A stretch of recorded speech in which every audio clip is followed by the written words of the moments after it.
ഈ വാർത്താ ദിനത്തിലെ പ്രധാന റിപ്പോർട്ടുകളുമായി വാർത്താമഴ ആരംഭിക്കുന്നു. ഞാൻ എസ് വിജയകുമാർ. സംസ്ഥാനത്ത് മഴക്കെടുതി അതിരൂക്ഷമാണ്. മധ്യകേരളത്തിലും വടക്കൻ കേരളത്തിലുമാണ് കനത്ത മഴ ഏറെ നാശം വിതച്ചത്. മഴക്കെടുതിയിൽ സംസ്ഥാനത്ത് ഇന്ന് 2 മരണം റിപ്പോർട്ട് ചെയ്തു. പലയിടത്തും വൻമരങ്ങൾ കടപുഴകി വീണ് ഗതാഗതം തടസ്സപ്പെട്ടു. തൃശ്ശൂരിൽ പ്രസിദ്ധമായ വിദ്യാർത്ഥി കോർണറിന്റെ അടിത്തറ ഇളകി. കണ്ണൂർ വിമാനത്താവളത്തിന്റെ മതിൽ വെള്ളപ്പാച്ചിലിൽ ഇടിഞ്ഞു വീണു. കടലാക്രമണത്തെ തുടർന്ന് കാസർഗോഡ് പുലിമുട്ടിലിടിച്ച് മീൻപിടുത്ത ബോട്ട് തകർന്നു. കാണാം ഇന്നത്തെ ലീഡ് സ്റ്റോറി.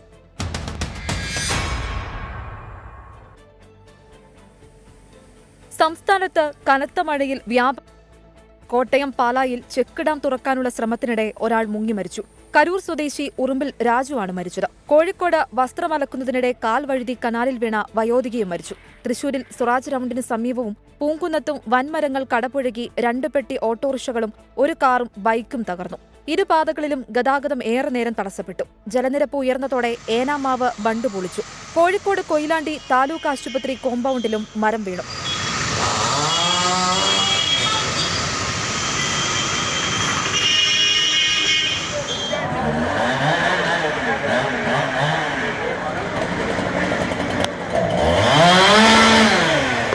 തൃശൂർ തേക്കിൻകാട് മൈതാനിയിലെ ചരിത്രപ്രസിദ്ധമായ വിദ്യാർത്ഥി കോർണറിന്റെ അടിത്തറയും കനത്ത മഴയിൽ തകർന്നു. അപകട ഭീഷണിയിലായ വിദ്യാർത്ഥി കോർണർ ഉടൻ പുനർനിർമ്മിക്കുമെന്ന് Cochin Devaswom board president MK Sudarshanan അറിയിച്ചു. ദേശീയ സ്വാതന്ത്ര്യ സമരത്തിന് വളരെ പങ്കുള്ള ഒരു വളരെ ലാൻഡ്മാർക്കായിട്ടുള്ളൊരു സ്ഥലമാണ്.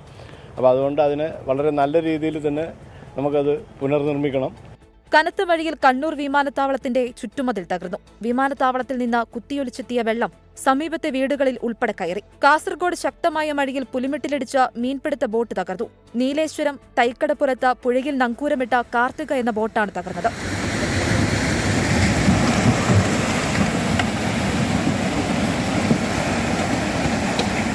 ആലപ്പുഴ തുറവൂരിലെ വെള്ളക്കെട്ട് ഒഴിവാക്കാൻ മന്ത്രി പി പ്രസാദ് നിർദ്ദേശം നൽകി. കുട്ടനാട്ടിലെ വെള്ളക്കെട്ട് ഒഴിവാക്കാൻ തോട്ടപ്പള്ളി പൊഴിമുറിക്കാനും തീരുമാനമായി. ബേപ്പൂരിൽ കടലിലകപ്പെട്ട മത്സ്യബന്ധന തൊഴിലാളികളെ fisheries marine enforcement rescue team രക്ഷിച്ചു. തിരുവനന്തപുരം പാറശാല ഗാന്ധി പാർക്കിന് സമീപം മരം കടപുഴകി വീണ കാറും ബൈക്കും തകർന്നു. കോന്നി മെഡിക്കൽ കോളേജിലെ 4 വരി പാതയിലേക്ക് വീണ്ടും പാറക്കഷ്ണം ഇടിഞ്ഞു വീണു. വിവിധ ബ്യൂറോകൾക്കൊപ്പം 24 തൃശൂർ. നമ്മൾ കൊച്ചിയിലേക്കാണ് വരുന്നത്. കനത്ത മഴയിൽ കൊച്ചിയിൽ ഇന്നും പലയിടത്തും വെള്ളക്കെട്ട് രൂപപ്പെട്ടു. കളമശ്ശേരിയിൽ ദേശീയപാതയിൽ വെള്ളം കയറി ഗതാഗതം തടസ്സപ്പെട്ടു. എറണാകുളം കാക്കനാട് ദുരിതാശ്വാസ ക്യാമ്പ് തുറന്നിട്ടുണ്ട്. നഗരങ്ങളിലെ ഡ്രെയിനേജ് സംവിധാനം പാളിയെന്ന് റവന്യൂ മന്ത്രി കെ രാജൻ സമ്മതിച്ചു. മഴക്കാല പുഴ ശുചീകരണത്തിലെ പാളിച്ചയാണ് വെള്ളക്കെട്ടിന് കാരണമെന്ന് പ്രതിപക്ഷ നേതാവ് VD സതീശൻ വിമർശിച്ചു.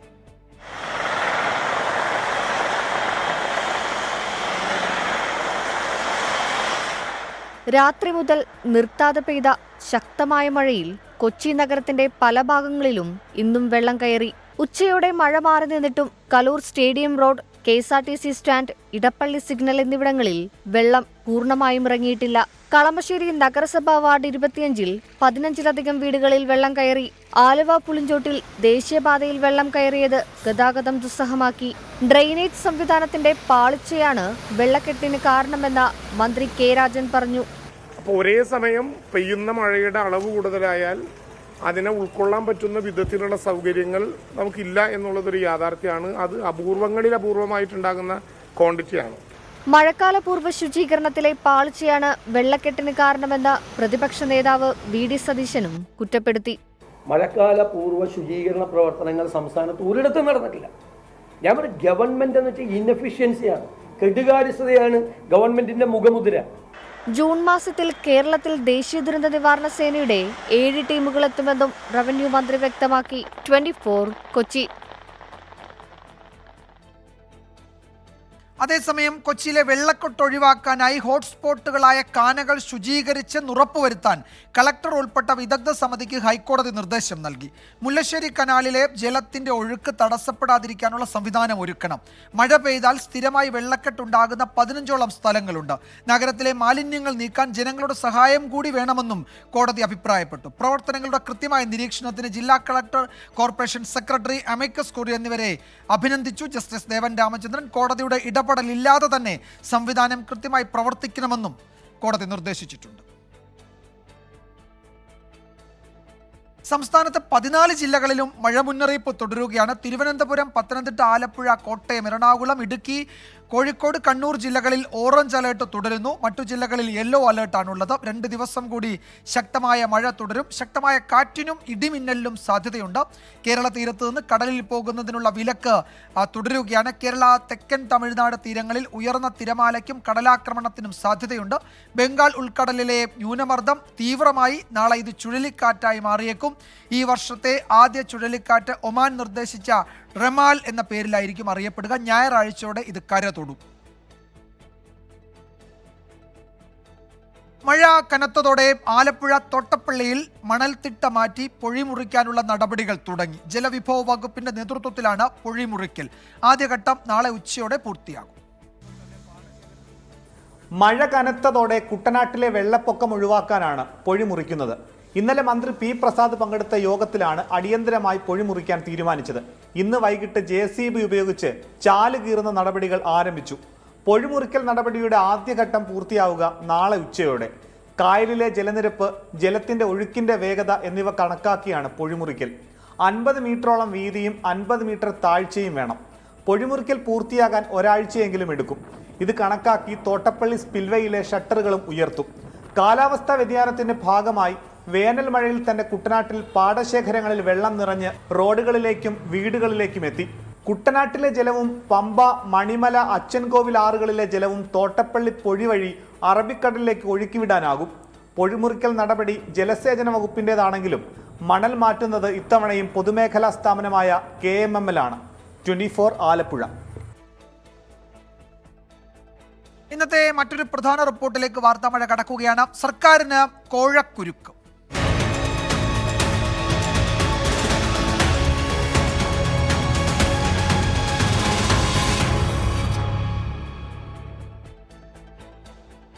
മദ്യനയത്തിൽ ഇളവ് ലഭിക്കാൻ കോഴ നൽകണമെന്ന ബാർ ഉടമകളുടെ സംഘടനാ നേതാവിന്റെ ശബ്ദ സന്ദേശം. ബാർ ഉടമകൾ 2.5 ലക്ഷം രൂപ വീതം നൽകണമെന്നാണ് federation of Kerala hotel association Idukki ജില്ലാ പ്രസിഡന്റ് അനിമോൻ വാട്സപ്പ് ഗ്രൂപ്പിൽ ആവശ്യപ്പെട്ടത്. പണപ്പിരിവിന് നിർദ്ദേശിച്ചിട്ടില്ലെന്നും വിഭാഗീയ പ്രവർത്തനത്തിന്റെ പേരിൽ അനിമോൻ സസ്പെൻഷനിലാണെന്നും സംഘടനയുടെ സംസ്ഥാന പ്രസിഡന്റ് V സുനിൽകുമാർ പ്രതികരിച്ചു. മദ്യനയത്തിലെ ഇളവിന് പകരമായി പണപ്പിരിവ് നിർദ്ദേശിച്ച ഫെഡറേഷൻ ഓഫ് കേരള ഹോട്ടൽ അസോസിയേഷന്റെ സംസ്ഥാന നേതാവും ഇടുക്കി ജില്ലാ പ്രസിഡന്റുമായ അനിമോൻ ബാർ ഉടമകളുടെ വാട്സപ്പ് ഗ്രൂപ്പിലാണ് ശബ്ദ സന്ദേശം അയച്ചത്. ഡ്രൈഡേ ഒഴിവാക്കാനും ബാർ സമയം കൂട്ടാനുമടക്കം ഒരാൾ 2.5 ലക്ഷം രൂപ വീതം നൽകണം. ഇടുക്കി ജില്ലയിൽ ഒരു ഹോട്ടൽ മാത്രമാണ് നിലവിൽ പണം നൽകിയത്. സംഘടനയുടെ സംസ്ഥാന പ്രസിഡന്റിന്റെ നിർദ്ദേശപ്രകാരമാണ് പിരിവെന്നും അനിമോൻ ശബ്ദ സന്ദേശത്തിൽ പറയുന്നു. പുതിയ പോളിസി ഇപ്പോൾ ഇലക്ഷൻ കഴിഞ്ഞാൽ ഉടനെ വരുന്നതാണ്. അതിനകത്ത് നമ്മളിപ്പോൾ 1-ാം തീയതി ഡ്രൈഡേ എടുത്തു കളയും. അതുകൊണ്ട് 2.5 ലക്ഷം രൂപ വെച്ച് നമുക്ക് കൊടുക്കാൻ പറ്റുന്നുണ്ടെങ്കിൽ കൊടുക്കാൻ പറ്റുന്നവർ 2 ദിവസത്തിനുള്ളിൽ ഈ ഗ്രൂപ്പിലിടുക. ബാർ ഉടമകളുടെ സംഘടനയുടെ എക്സിക്യൂട്ടീവ് യോഗം ഇന്നലെ കൊച്ചിയിൽ ചേർന്നിരുന്നു. യോഗസ്ഥലത്ത് നിന്നാണ് ശബ്ദ സന്ദേശം അയക്കുന്നതെന്നും അനിമോൻ പറയുന്നുണ്ട്. പിന്നീട് ശബ്ദ സന്ദേശം ഡിലീറ്റ് ചെയ്യുകയും ചെയ്തു. എന്നാൽ അനിമോനെ തള്ളി federation of Kerala hotel association സംസ്ഥാന പ്രസിഡന്റ് V സുനിൽകുമാർ രംഗത്തെത്തി. പിരിക്കാൻ പറഞ്ഞത് അസോസിയേഷൻ കെട്ടിട നിർമ്മാണത്തിനുള്ള വായ്പയാണെന്നാണ് വിശദീകരണം. എന്തെങ്കിലും ചെയ്യണമായിരുന്നെങ്കിൽ അന്ന് ബാർ തുറന്നു തന്നപ്പോഴാണ് ചെയ്യേണ്ടിയിരുന്നത്. അപ്പോൾ അതിനുശേഷം ഒരു ചർച്ചയും ഒരു ഭാഗത്തും ഉണ്ടായിട്ടില്ല. ഞങ്ങൾ അങ്ങനെ ഞങ്ങളോട് ഒരിക്കലും ഈ ഗവൺമെൻറ് ഒരു ആവശ്യത്തിനും അത്തരത്തിലൊരു ആവശ്യത്തിനും ഞങ്ങളെ സമീപിച്ചിട്ടില്ല. പുതിയ സംഘടന ഉണ്ടാക്കാൻ ശ്രമിച്ചതിന് അനിമോനെ ഇന്നലെ സംഘടനയിൽ നിന്ന് സസ്പെൻഡ് ചെയ്തിരുന്നെന്നും V സുനിൽകുമാർ പറഞ്ഞു. അനിമോനെ തള്ളി ശബ്ദരേഖയിൽ പരാമർശിക്കുന്ന ഇടുക്കിയിലെ spice grove hotel executive director അരവിന്ദാക്ഷരം രംഗത്തെത്തി. നമ്മൾ കൊടുത്തിട്ടില്ല, നമ്മളോട് ആവശ്യപ്പെട്ടിട്ടില്ല. അതുമായിട്ട് ബന്ധപ്പെട്ട് അങ്ങനെ ഒരു കളക്ഷനുകളായിട്ട് നമുക്ക് അറിയിക്കില്ല. ഇതൊരു സംഘടന ആഫീസ് കെട്ടിടം പണിയുന്നതുമായിട്ട് ബന്ധപ്പെട്ട ചില അഭിപ്രായ വ്യത്യാസങ്ങളൊക്കെ ഉണ്ട്.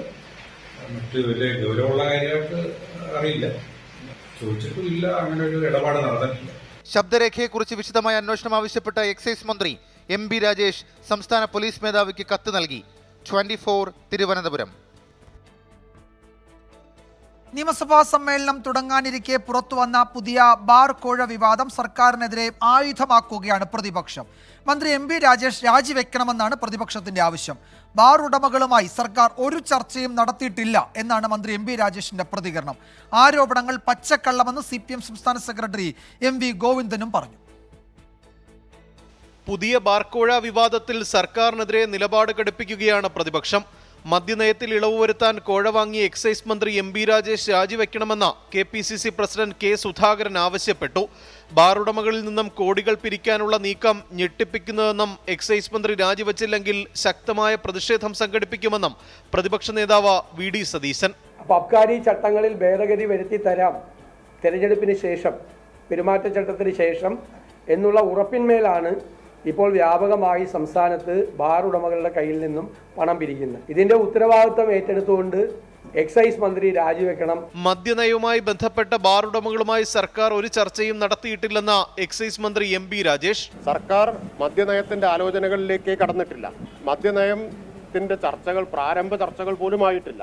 അപ്പൊ അത്തരം ഒരു സാഹചര്യത്തിൽ ഇങ്ങനെ മദ്യനയത്തിൽ ചില കാര്യങ്ങൾ നടപ്പിലാക്കാം എന്ന് പറഞ്ഞുകൊണ്ട് പണപ്പിരിവിന് ശ്രമിക്കുന്നു എന്നുള്ളത് വളരെ ഗൗരവത്തോടെയാണ് കാണുന്നത്.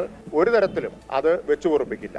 തിരഞ്ഞെടുപ്പിന് ശേഷം UDF വ്യാജ പ്രചരണങ്ങൾ നടത്തുന്നുവെന്നും എക്സൈസ് മന്ത്രി രാജിവെക്കേണ്ട ആവശ്യമില്ലെന്നും എം.വി. ഗോവിന്ദൻ. പ്രാവശ്യത്തെ മദ്യനയം എന്ത് എന്നതിനെ സംബന്ധിച്ച് പാർട്ടിയോ ഇടതുപക്ഷ ജനാധിപത്യ മുന്നണിയോ ഇടതുപക്ഷ ജനാധിപത്യ മുന്നണി ഗവൺമെന്റോ ആലോചിക്കുകയോ തീരുമാനിക്കുകയോ ചെയ്തിട്ടില്ല.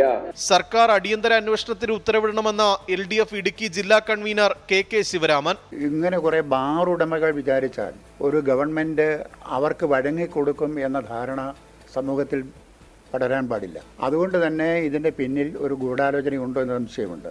അപ്പോൾ സ്വാഭാവികമായിട്ടും വളരെ ബോധപൂർവമാണ് വാട്സപ്പ് ഗ്രൂപ്പിലൂടെ അനിമോൻ ഇത്തരമൊരു അറിയിപ്പ് അല്ലെങ്കിൽ ഇങ്ങനെ തീരുമാനം ബാർ ഉടമകളെ അറിയിച്ചത് എന്നാണ് ഞാൻ കരുതുന്നത്. കേരളത്തിൽ നടക്കുന്നത് ഡൽഹി മോഡൽ ബാർ കോഴയാണെന്നും എല്ലാം മുഖ്യമന്ത്രിയുടെ അറിവോടെയാണെന്നും BJP സംസ്ഥാന അധ്യക്ഷൻ കെ. സുരേന്ദ്രൻ ആരോപിച്ചു. മദ്യപ്രളയം സൃഷ്ടിച്ച ജനദ്രോഹം തുടരുകയാണ് സർക്കാരെന്ന് KCBCയും വിമർശിച്ചു. 24 തിരുവനന്തപുരം. മറ്റു റിപ്പോർട്ടുകളിലേക്ക്. ജൂൺ 10 മുതൽ നിയമസഭാ സമ്മേളനം.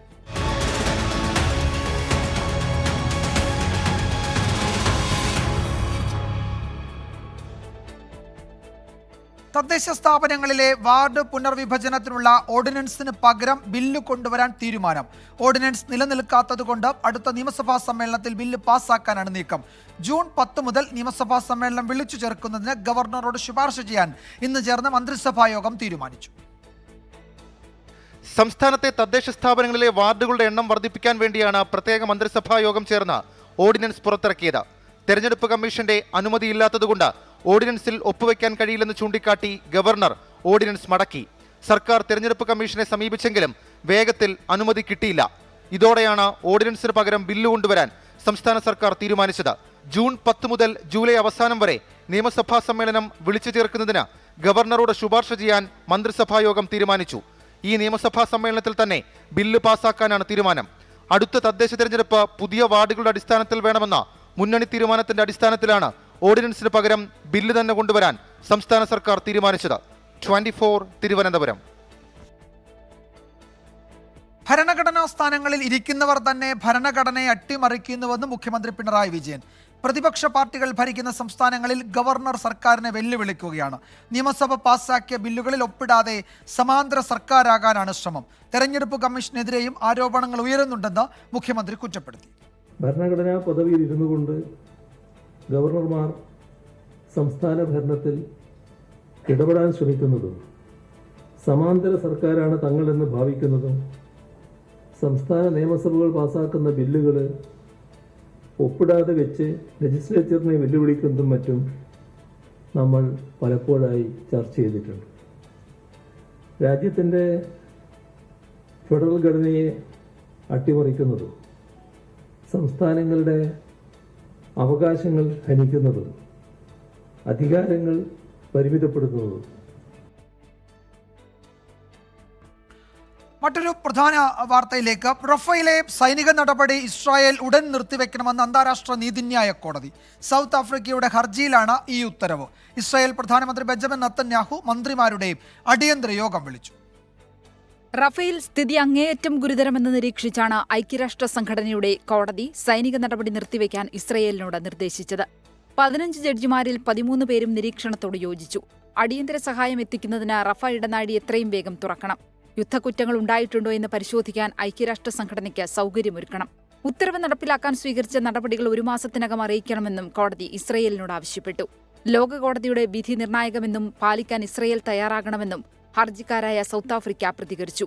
പലസ്തീനിയൻ അതോറിറ്റിയും ഹമാസും വിധി സ്വാഗതം ചെയ്തു. റഫേൽ മാത്രമല്ല, ഗസയിൽ മുഴുവനായും വെടിനിർത്തൽ വേണമെന്ന് ഹമാസ് ആവശ്യപ്പെട്ടു.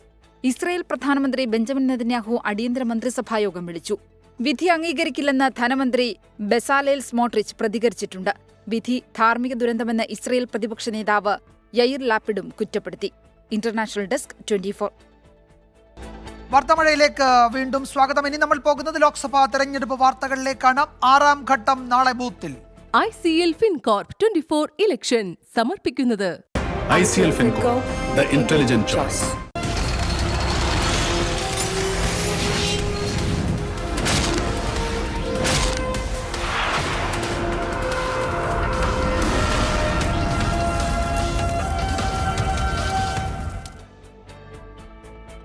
ലോക്സഭാ തെരഞ്ഞെടുപ്പിലെ 6ാം ഘട്ട വോട്ടെടുപ്പ് നാളെ നടക്കാനിരിക്കെ ആരോപണ പ്രത്യാരോപണങ്ങളുമായി കളം നിറയുകയാണ് നേതാക്കൾ.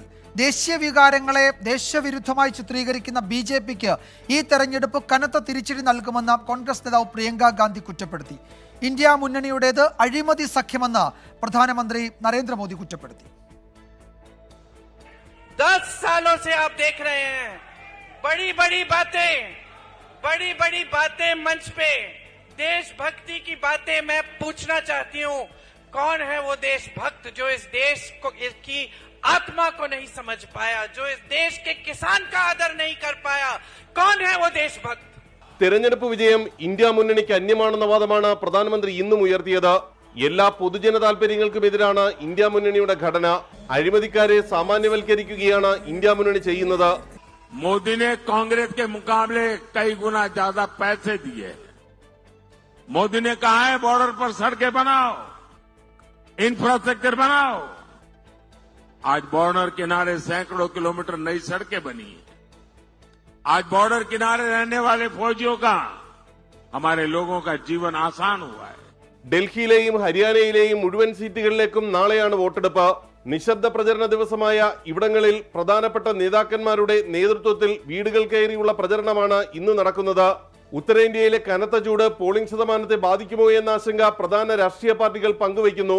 മെഹബൂബ മുഫ്തി, മനേകാ ഗാന്ധി, മനോഹർലാൽ ഖട്ടർ, കന്നയ്യകുമാർ, ധർമ്മേന്ദ്ര പ്രധാൻ എന്നിവരടക്കം 889 സ്ഥാനാർത്ഥികളാണ് നാളെ ജനവിധി തേടുന്നത്. ആർ രാധാകൃഷ്ണൻ, 24, ഡൽഹി. വോട്ടെടുപ്പ് പൂർത്തിയായി 48 മണിക്കൂറിനകം ബൂത്ത് തല പോളിംഗ് ശതമാനം പുറത്തുവിടാൻ തെരഞ്ഞെടുപ്പ് കമ്മീഷനോട് ആവശ്യപ്പെടണമെന്ന ഹർജി ഇപ്പോൾ പരിഗണിക്കാനാവില്ലെന്ന് സുപ്രീം കോടതി. തെരഞ്ഞെടുപ്പ് നടക്കുന്ന സാഹചര്യത്തിൽ ഇടക്കാല ഉത്തരവ് നൽകാനാകില്ലെന്ന് വ്യക്തമാക്കി. ഹർജി പിന്നീട് പരിഗണിക്കും. ലോക്സഭാ തെരഞ്ഞെടുപ്പിന്റെ ഓരോ ഘട്ടത്തിലും മണ്ഡലം തല വോട്ട് കണക്ക് പുറത്തുവിടാതെ തെരഞ്ഞെടുപ്പ് കമ്മീഷൻ ഒളിച്ചു കളിക്കുകയാണെന്നാണ് ഹർജിക്കാരുടെ ആരോപണം. അസോസിയേഷൻ ഫോർ ഡെമോക്രാറ്റിക് റിഫോംസ് ആണ് ഹർജിക്കാർ. ജസ്റ്റിസ് ദീപാങ്കർ മേത്ത, ജസ്റ്റിസ് സതീഷ് ചന്ദ്ര ശർമ്മ എന്നിവരുടെ ബെഞ്ചാണ് ഹർജി പരിഗണിച്ചത്. രാജ്യസഭാംഗം സ്വാതി മാലിവാളിനെ മർദ്ദിച്ചെന്ന കേസിൽ ഡൽഹി മുഖ്യമന്ത്രി അരവിന്ദ് കെജ്രിവാളിന്റെ PA വിഭവ് കുമാറിനെ ജുഡീഷ്യൽ കസ്റ്റഡിയിൽ വിട്ടു. 4 ദിവസത്തേക്കാണ് ജുഡീഷ്യൽ കസ്റ്റഡി. വിഭവ് കുമാർ തീസസാരി കോടതിയിൽ നിന്ന് ജാമ്യാപേക്ഷ സമർപ്പിച്ചു. Delhi lieutenant governor VK Saxena 2003 നൽകിയ അപകീർത്തി കേസിൽ പരിസ്ഥിതി പ്രവർത്തക മേധ പട്കർ കുറ്റക്കാരിയെന്ന് കോടതി. ഡൽഹി സാകേത് കോടതിയിലെ മെട്രോപൊളിറ്റൻ മജിസ്ട്രേറ്റ് രാഘവ് ശർമ്മയുടേതാണ് വിധി.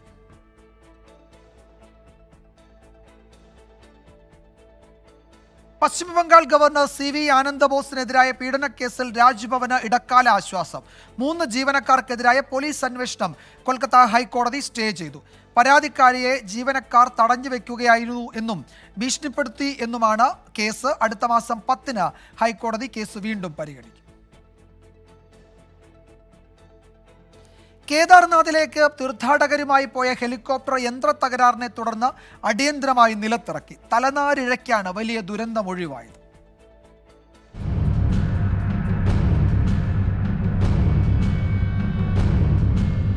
കേദാർനാഥ് തീർത്ഥാടകരുമായി സിർസിൽ നിന്ന് തിരിച്ച ഹെലികോപ്റ്ററാണ് രാവിലെ 7 മണിയോടെ അടിയന്തര ലാൻഡിംഗ് നടത്തിയത്. 6 തീർത്ഥാടകരാണ് ഹെലികോപ്റ്ററിൽ ഉണ്ടായിരുന്നത്. പറന്നുയർന്ന ഉടൻ തകരാർക്കെടുത്തതോടെ ഉടൻ നിലത്തിറക്കി. പൈലറ്റിന്റെ സമയോചിത ഇടപെടലാണ് വൻ ദുരന്തം ഒഴിവാക്കിയത്.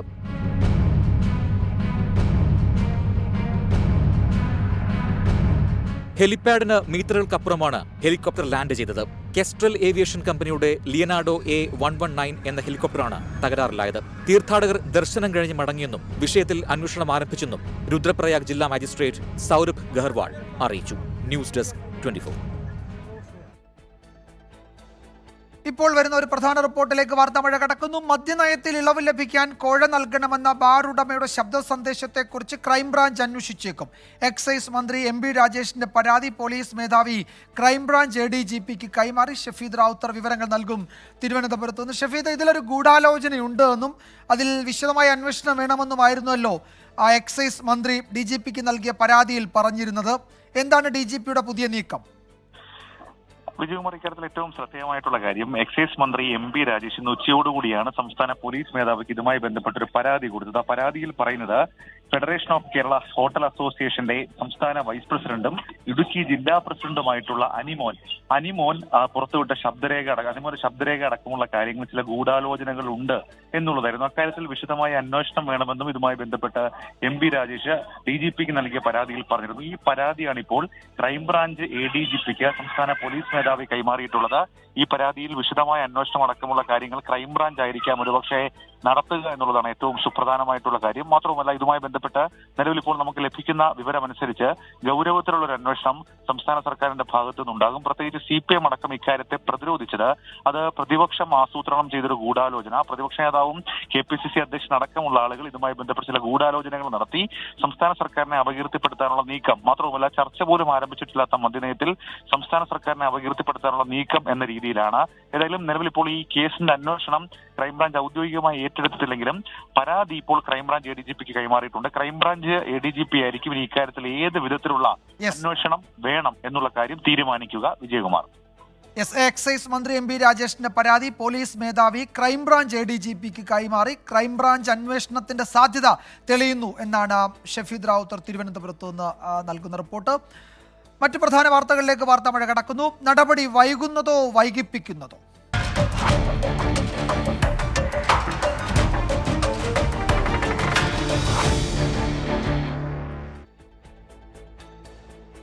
പെരിയാറിലെ മത്സ്യക്കുരുതിയിൽ നടപടി കടുപ്പിച്ച് ഏലൂർ നഗരസഭ.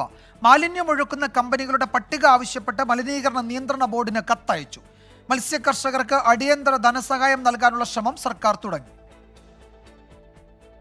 ഔദ്യോഗികമായി സ്ഥിരീകരണം വന്നിട്ടില്ലെങ്കിലും പെരിയാറിലൂടെ ഒഴുക്കിയ രാസമാലിന്യമാണ് മത്സ്യക്കുരുതിക്ക് കാരണമെന്ന് വ്യക്തമായിട്ടുണ്ട്. ജലവിഭവ വകുപ്പിന്റെ റിപ്പോർട്ടിലും ഇതേ പരാമർശമുണ്ട്. ഈ പശ്ചാത്തലത്തിലാണ് പെരിയാറിലേക്ക് മാലിന്യമൊഴുക്കുന്ന കമ്പനികളുടെ പട്ടിക ഏലൂർ നഗരസഭ ആവശ്യപ്പെട്ടത്. കമ്പനികളിൽ നിന്ന് 50,000 രൂപ വരെ പിഴ ഈടാക്കാനാണ് തീരുമാനം. പെരിയാറിൽ ഇനി മത്സ്യക്കുരുതി ആവർത്തിക്കരുതെന്നും നഷ്ടം ഉടൻ പരിഹരിക്കണമെന്നുമാണ് മത്സ്യകർഷകരുടെ ആവശ്യം. നമ്മൾക്ക് പൂർണ്ണ നഷ്ടം നമുക്ക് എന്ത് സംഭവിച്ചോ അതല്ലാതെ നമുക്ക് കിട്ടണം തന്നെയാണ് ഞങ്ങൾ ആവശ്യപ്പെട്ടേക്കുന്നത്. അതുപോലെ തന്നെ ഇനി മേലിൽ ഇതുപോലെ ഒരു സംഭവം ഇവിടെ ഉണ്ടാകാൻ പാടില്ല. ബണ്ടിന്റെ അവിടം വരെ നമ്മൾ ഇനി കൂടിയിട്ട് നടത്തും. ഇനി ഒരു കാരണവശാലും ഒരു തുള്ളി വെള്ളം, ഈ വിഷാംശമായ വെള്ളം ഈ ബണ്ടിന്റെ പുറത്തോട്ട് വന്നാൽ മത്സ്യക്കുരുതി ഉണ്ടാവാത്ത അവസ്ഥയിൽ നമ്മളവിടെ കൂടി നമുക്ക് അറിയാവുന്ന വിധത്തിൽ അവർക്ക് ഇതിന്റെ ഒരു ബോധം വേണം. ഒരു വെള്ളം തുറന്നു വിട്ടാൽ ഈ മീനുകൾ ചാകും എന്നുള്ളത്. കർഷകർക്ക് അടിയന്തര സഹായം കൈമാറുന്നതിനായി മന്ത്രി P രാജീവിന്റെ നേതൃത്വത്തിൽ ഇന്ന് വരാപ്പുഴയിൽ യോഗം ചേർന്നു. യോഗത്തിൽ പങ്കെടുത്ത കർഷകർ നഷ്ടക്കണക്കുകൾ രേഖാമൂലം മന്ത്രിക്ക് കൈമാറി. സബ് കളക്ടറുടെ അന്വേഷണ റിപ്പോർട്ടിന്റെ അടിസ്ഥാനത്തിലാകും തുടർ നടപടി. റിപ്പോർട്ട് നാളെ കലക്ടർക്ക് കൈമാറും. 24 കൊച്ചി. കഴിക്കുമ്പോൾ ശ്രദ്ധിക്കണം.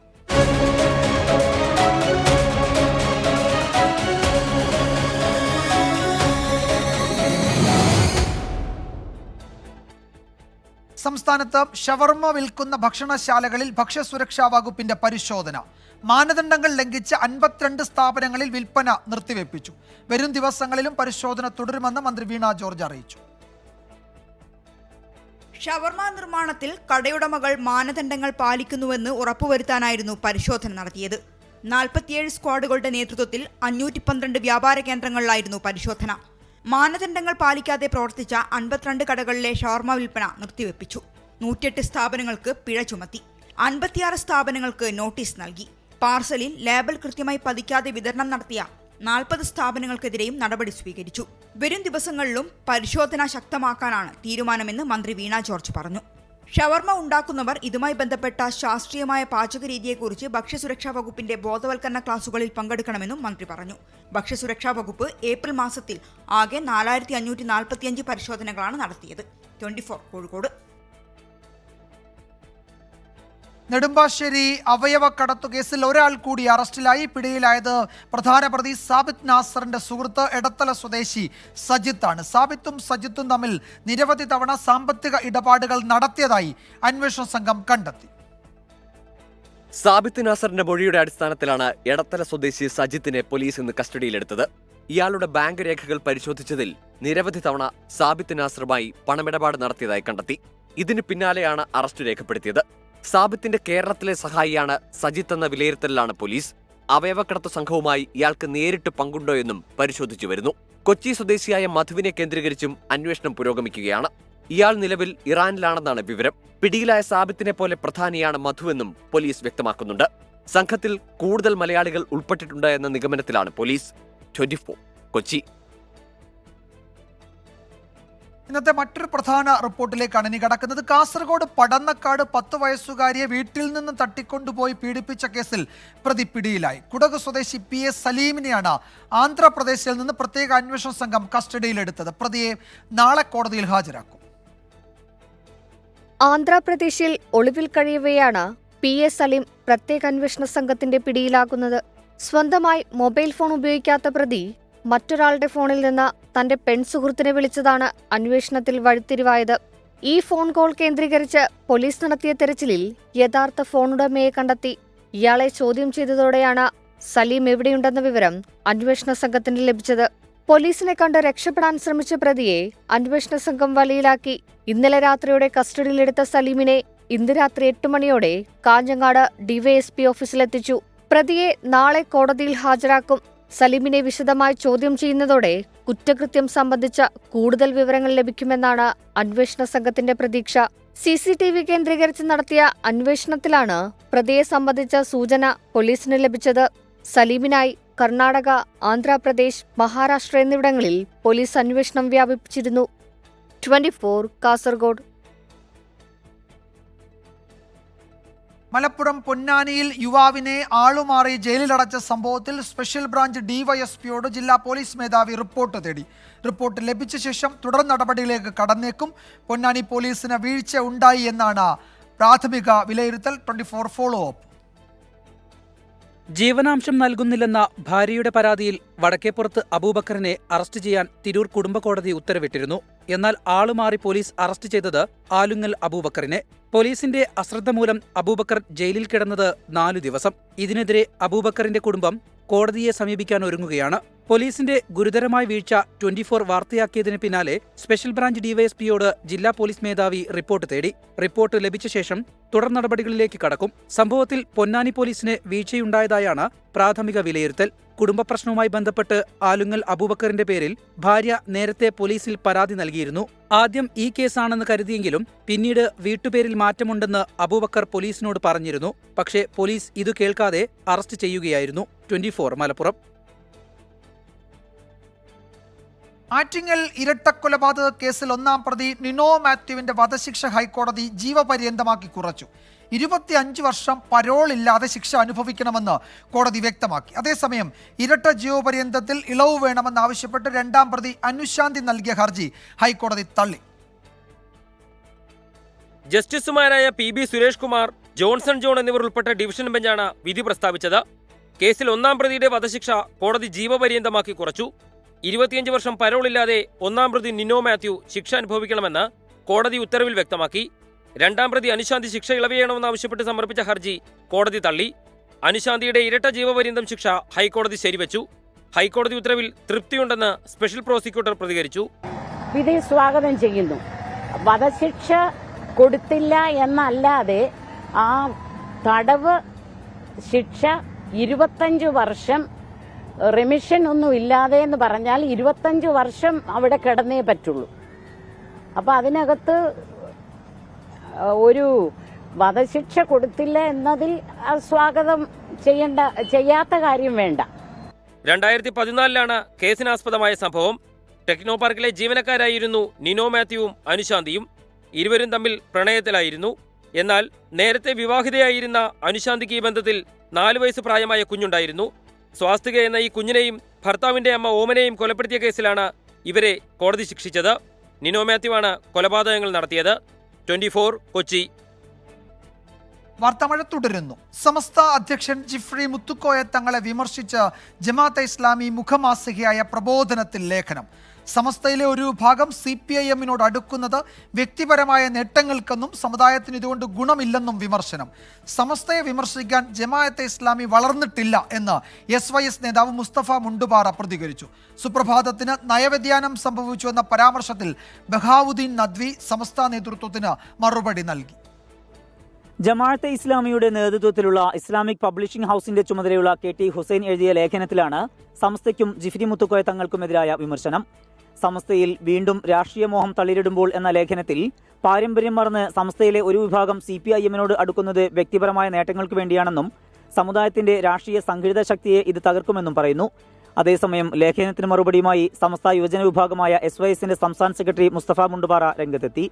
പ്രാതിനിധ്യമില്ലാത്ത സംഘടന സമസ്തയെയും ലീഗിനെയും തമ്മിലടുപ്പിച്ച് നേട്ടമുണ്ടാക്കാൻ ശ്രമിക്കുകയാണ് എന്നും നിരാശയുടെ ഭാഗമാണ് പ്രബോധനത്തിലെ ലേഖനമെന്നും മുസ്തഫ മുണ്ടുപാറ.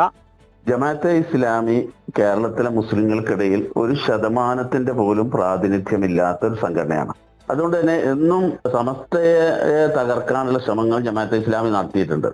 മുസ്ലിങ്ങൾ ഏറ്റവും കൂടുതൽ അണിയേറുന്ന 2 പ്രസ്ഥാനങ്ങളാണ്. രാഷ്ട്രീയമായി മുസ്ലിം ലീഗിലും മതപരമായി സമസ്തയിലും അണിയേറുന്ന മുസ്ലിങ്ങളുടെ ബഹുഭൂരിപക്ഷം വരുന്ന ഈ സംഘടനകളെ തമ്മിൽ തെറ്റിക്കാനുള്ള ശ്രമം നടത്തുകയാണ് ജമാഅത്തെ ഇസ്ലാമി ചെയ്യുന്നത്. സുപ്രഭാതത്തിന് നയവ്യതിയാനം സംഭവിച്ചെന്ന വിവാദ പരാമർശത്തിൽ സുപ്രഭാതം ചീഫ് എഡിറ്റർ കൂടിയായ ബഹാവുദ്ദീൻ മുഹമ്മദ് നദ്വി സമസ്ത നേതൃത്വത്തിന് മറുപടി നൽകി. സുപ്രഭാതത്തിന്റെ നിലപാടിൽ അതൃപ്തി പ്രകടമാക്കുന്ന കത്തിൽ വിശദമായ മറുപടി 5-ാം തീയതി ചേരുന്ന സംസ്ഥാന മുഷാവറ യോഗത്തിൽ നൽകാമെന്നും വ്യക്തമാക്കുന്നുണ്ട്. 24 കോഴിക്കോട്. ലോകത്തെവിടെയായാലും ഏത് സമയത്തും 24 വാർത്തകളും ഓഗ്മെന്റഡ് റിയാലിറ്റി പാക്കേജുകളും എക്സ്പ്ലെയിനറുകളും വിശദമായി കാണാൻ ഞങ്ങളുടെ YouTube ചാനൽ നിങ്ങൾക്ക് സബ്സ്ക്രൈബ് ചെയ്യാം.